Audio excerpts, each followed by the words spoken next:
On About Books, we delve into the latest news about the publishing industry with interesting insider interviews with publishing industry experts.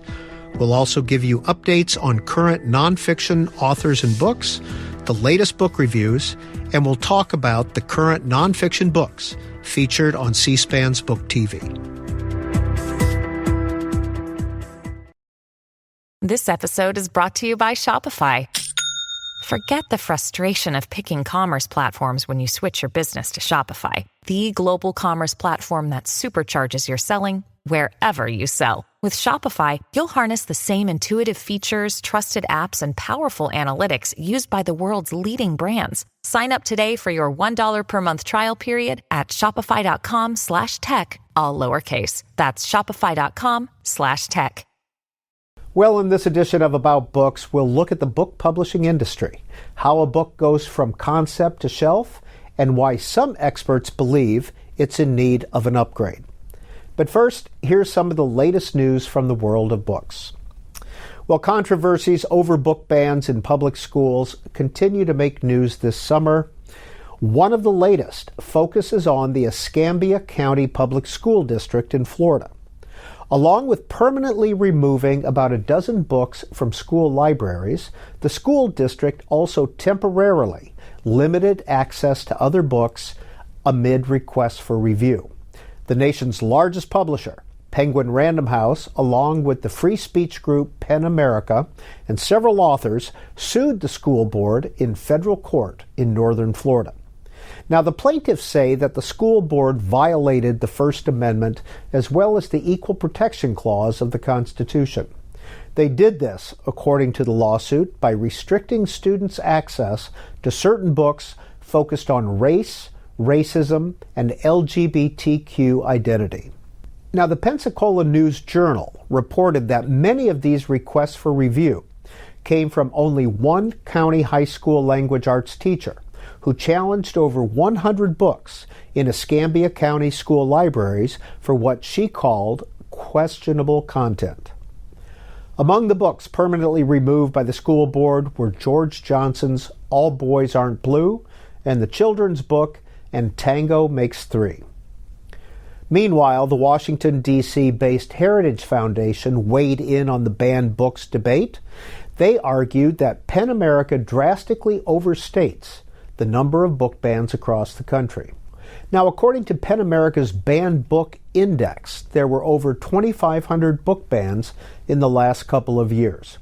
But Heritage Research fellow Jay Green found that nearly 75% of the books on that list were still available in school and public library card catalogs. Now, PEN America notes on its website that it applies the term book ban to a range of restrictions on a book, including temporary removals.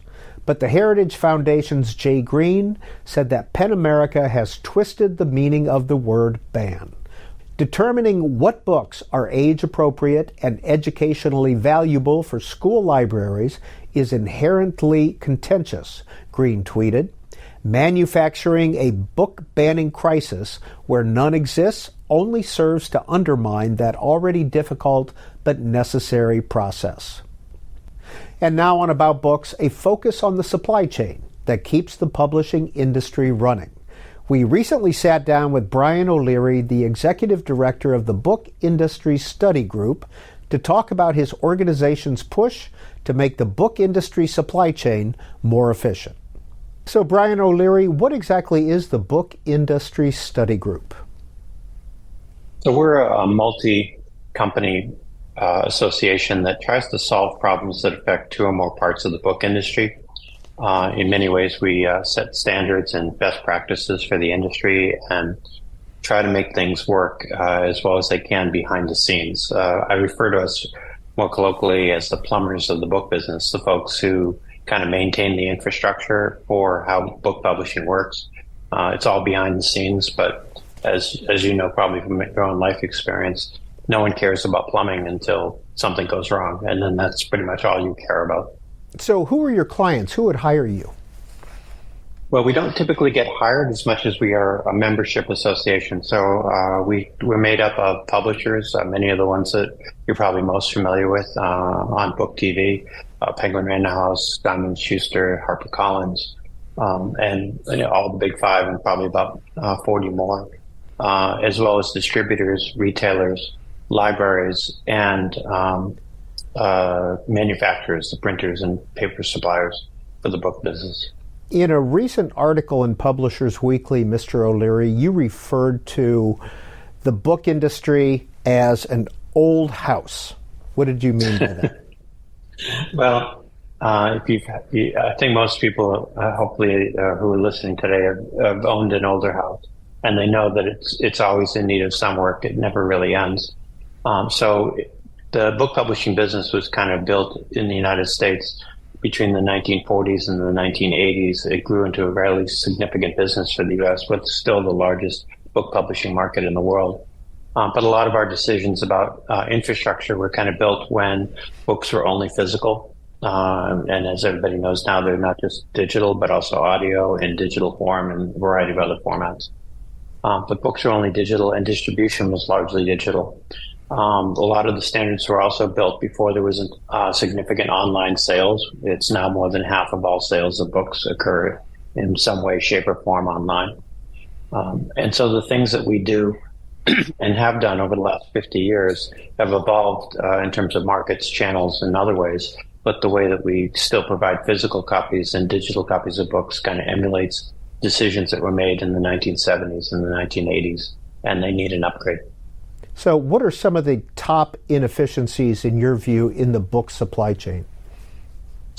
Sure. So, some of this is inside baseball, but that's why you have a show, right?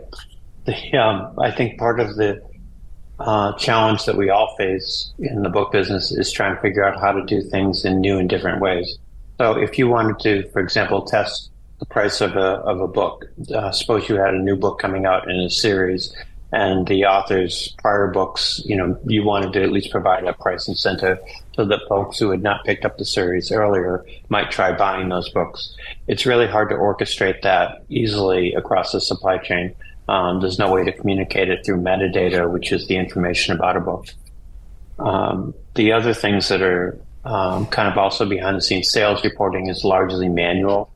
There's a lot of provision from retailers back to publishers, and sometimes they're intermediaries, that requires interpretation and reformatting and the like. It's hard to actually know in real time how well a book is doing. You can see the sales data, and I'm sure you had a chance to report on it on occasion. But that sales data is not the entire market, nor is it on a day-by-day basis. Week by week is the best that you can do. And you write in your Publishers Weekly article that, quote, there's no real-time data on how many books are printed each year, where they are printed, or the rate of returns by book type. Yep, that's exactly true. And it's a little bit of a challenge for us because that information wasn't important in 1975. It's becoming increasingly important now. Book publishing has evolved to become a global trade. And so if we just take the printing piece as an example, the challenge that we face is that it's important for both for paper capacity and printing capacity to know what relative demand would be for book publishing, or book printing in this case, in the U.S. market. But we don't have either backwards data that says here's how many units were printed in 2022, or current data in 2023 and beyond for what we expected demand is. That sometimes leads to shortages in capacity because we haven't invested appropriately. And other times it leads to an abundance of capacity that printers then are struggling to fill and in some cases survive. As a result, there's been a fair amount of consolidation in the printing sector in the U.S. market. So, Brian O'Leary, when a publisher gets a book ready for publishing and they say, okay, we want to print 20,000 copies of this book, how do they come up with that number? Well, every publisher has its own story. Some of it is based upon early reports of demand in the industry. So Larger publishers typically have a sales force that either goes directly to accounts or tries to aggregate orders across some of the smaller accounts. Other medium and smaller sized publishers have access to a network of folks who work part-time on behalf of those publishers, representing multiple publishers with a list.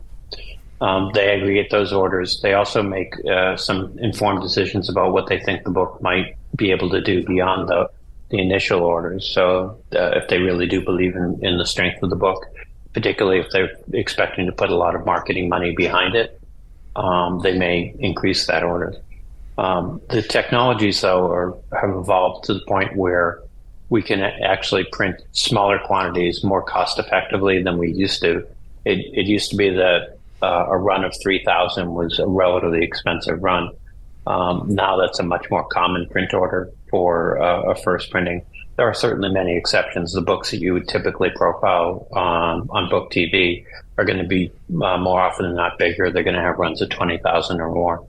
But the vast majority of books that sell in the United States are in the range of 3,000 copies. And so some publishers are making decisions to print the smaller quantity, stock less inventory, see how the book does, and then go back to press quickly if they can. If the book succeeds or does better than they might have initially projected. Can a publisher and everyone along the supply chain line make money on a 3,000 book print run? Sure, absolutely. I mean, a part of it is a function of price, and books as hardcover are relatively higher priced. I think everybody would like, if you're a consumer, you'd like to see the book price be lower than it is right now. But I think, and publishers would like to see it be higher. But something that sells for between $25 and $30 hardcover has enough margin to be able to make money. If you've given an author a significant advance, or if the book is particularly technically complicated, which is unusual, but with a lot of inserts or color, et cetera, that may be more of a challenge. But the reality is that you can make money at 3,000. Book publishers would always like to see an author whose initial run is sales at 3,000 to grow over time, and for the backlist to be in demand as they become more popular for other books. But the reality is that some books are small, and they can still make money. When it comes to ordering the printing of a book, Mr. O'Leary, how is that process done? That's actually one of the things that I alluded to in the article that I wrote for Publishers Weekly. It's a manual process. We currently have a fairly sophisticated model for sending metadata, which is the information about a book, to the balance of the supply chain, but it's not extended fundamentally to manufacturing at this point. So each manufacturer has some sort of input system that publishers have to adapt to.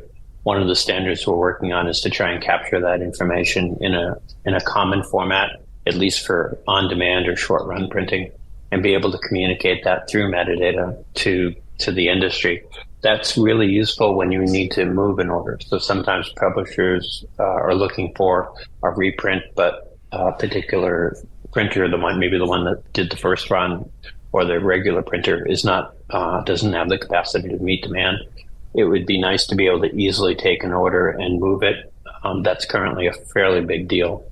And we think we have both standards and some best practices for communication that could help change that. But to make anything like that work, you have to get publishers, printers, manufacturers, in some cases paper suppliers, all on the same page about how the information is going to be communicated and how it will be acknowledged and acted on. So that's part of what the work that we do. So when you have a blockbuster bestseller such as one of Michelle Obama's books, how do you schedule the printing of that book, the paper supply? You would get that all done ahead of time, wouldn't you? Yeah, that's absolutely the case. I mean, one of the wonderful things about Michelle Obama's book is that it did fantastically well and was expected to do quite well. It wound up doing even better than expected and went back to press several times. But you're exactly right that the beginning of the process started with the notion that it was going to sell literally millions of copies, which is, as I said a moment ago, is relatively unusual in the book business. It's good news, and it does help sustain the mid-list and the smaller backlist sales throughout. But the production departments in major publishing houses that typically get those books schedule both the capacity and order the paper if they order it directly months in advance. The lead times generally for announcing a book are about 6 months earlier than a book actually being published. So it shows up on a list at least 6 months before with some core information that might include page count and not necessarily order quantity, but at the very least the core information about the size and trim of a book, etc. So most production departments are able to move as many as 6 months ahead of time. A lot of things change between 6 months and date of publication. So they're always kind of amending their orders and updating and sometimes shrinking, but oftentimes growing the order. But those are regular parts of the job, and people are pretty well set up for it. Brian O'Leary, are so-called instant books easier to do these days because of technology? They are. And it's on two ends of the process. One thing that's interesting is going back to the early 1990s and the rise of desktop publishing is that it's much easier to essentially create and format a book quickly, much as it has been for the periodical, for the magazine and newspaper businesses. So that helps a lot on the front end. For books that you anticipate ordering larger quantities, you may still do them using traditional printing processes, but typically what publishers are encouraged to do is to plan for demand, not tied to a specific book necessarily, but to know that you have capacity available to produce so many copies of 6x9 format, for example, in this particular month. If you have that capacity reserved, as many publishers have learned to do, then you have the ability to just put a book in. It could be backlist and something that you had planned anyway, but it also could be a quick turnaround book like the one that you have in mind. Are most self-published books printed on demand now? They are, largely through one or a couple of the large providers, but there are a number of different on-demand services that you can use. The thing there is that one of the hard things about self-publishing is that if you produce a large quantity up front, even if it were 1,000 or 2,000 or 3,000 copies, so a relatively average one for traditional publisher, you have to pay for the printing up front. So whatever the unit cost is for that, a small author has to advance that money, which might be a few $1,000s, but it's still significant funds for an author. On demand gives you the ability to set up on a relatively, sometimes there's no setup fee, other times it's affordable to set up a copy for being produced on demand.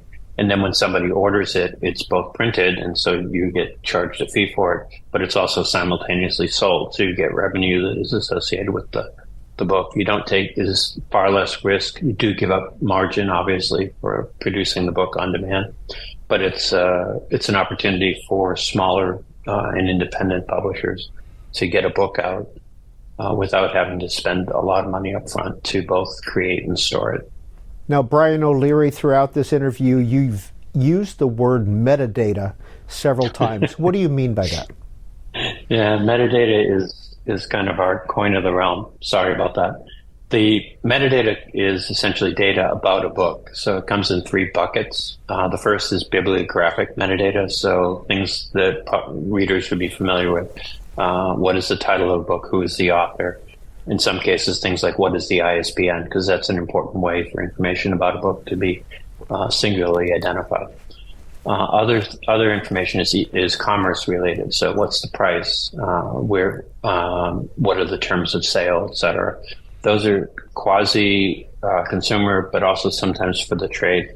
And then there's specific supply chain data. So what's the weight of the book? What are its dimensions? How many books appear in a carton? Those are important to retailers and even if they're online retailers, because they both order and store the books in specific ways. And then how that information is communicated. For example, what's the label on the carton look like, and how do you find it? You kind of forget in the book business that there are 2.5 billion with a B units produced every year in the United States market, and that's something in the range of 200 million cartons of books. So you want to make sure you have a good label on every one of those cartons, because otherwise you're not going to find that book very easily. Well, you say 2.5 billion are produced. Can you tell us how many books are sold every year in the United States? Yeah, I'd actually say that the 2.5 billion is the number of books that's sold. That's kind of the number that comes out of NPT Bookscan, which is now Circana. The number that's produced kind of varies by the type of book publishing, but we think that returns are probably in the range of 20% or less. So you might see the total number of printed units, not necessarily printed in the United States, but total printed units are somewhere between 2.5 and 3 billion units a year. So perhaps maybe 500 million a year returned. Is that what you're saying? It could be that high. One of the things that led you to invite me to come to the show today was my article, and that's data that we don't really have a good hold on. Individual publishers know what their exposure is, but we don't know as an industry. And I think that it's going to become increasingly important to know those kinds of things, in part because it helps with efficiency, but also when you think about sustainability of the book business, if your return rate is 20% or even 10%, you're talking hundreds of millions of units across the United States in a given year. I think for as we become consistently more concerned about carbon footprint, and sustainability overall, those are things that we want to get our arms around and be able to clearly articulate what our exposure is and take steps to try and mitigate it where we can. So, Brian O'Leary, what is the ISBN cataloging system? Sure. So it's an international standard. It's short for International Standard Book Number. It goes back about 40 years, and it was first a 10-digit ISBN and now a 13-digit ISBN. Like almost all products have some sort of identifier, and not just books, but this is a set of identifiers specific to the book space.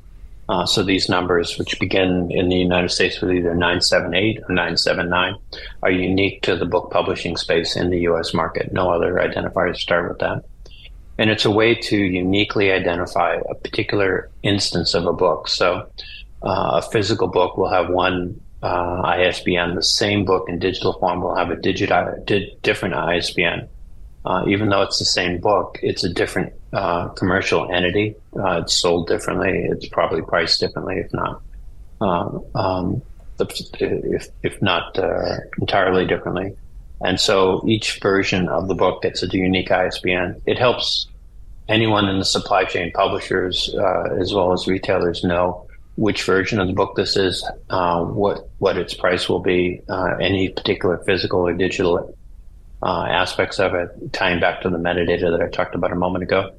And it also helps with reporting, so that when you find out that Michelle Obama sold 13 million copies of her book, it's through the ISBN that you know that. Brian O'Leary, how did you become, in your own words, the plumber for the book industry? Well, sometimes I think it's 40 years ago, I came out of business school and I wanted to work in publishing, and I took a job at what was then Time Inc. In production. I thought at the time I hadn't worked in publishing, and I really wanted to know how it worked. And I thought the best place to do that was from the back end of the elephant. And I think it kind of got in my blood, both the ink on paper. I spent 3 years in a printing plant in Singapore for time, and then came back and worked in New York for another 10 years. But it was kind of that experience that said, how things work is kind of core to what really motivates me in my job. And I did that both as in magazine publishing, book publishing, and as a consultant for several years before joining BISG in 2016. So it's been almost 7 years now that I've been trying to solve problems that affect two or more parts of the business. Brian O'Leary is the Executive Director of the Book Industry Study Group. We appreciate your time on Book TV. Glad to be here. Thank you. Well, thanks for joining us for About Books, a program and podcast produced by C-SPAN's Book TV. Now, a reminder that you can watch all of our Book TV programming anytime online at booktv.org.